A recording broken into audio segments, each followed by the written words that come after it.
काल एका सभेमध्ये बोलत असताना उद्धव ठाकरे यांनी भाडोत्री, सुपारी वगैरे वगैरे वगैरे आपल्या विचारांच्या उंचीप्रमाणे शब्द वापरले.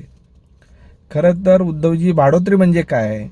तर एखाद्याला भाड्याने घेऊन त्याला आपल्या हेतूंसाठी वापरणे म्हणजे भाडोत्री.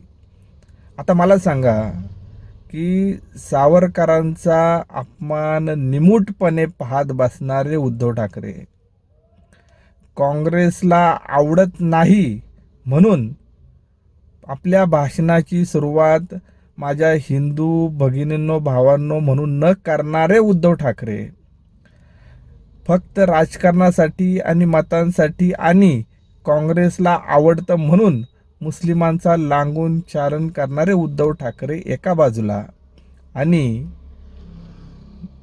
देशाच्या पंतप्रधानांसमोर बेधडकपणे आणि निडरपणे महाराष्ट्र, मराठी भाषा, मराठी संस्कृती, त्याचप्रमाणे देशातला दहशतवाद संपवणे अशा विविध मागण्या थेट त्यांच्या समोर मांडणारे राजसाहेब ठाकरे.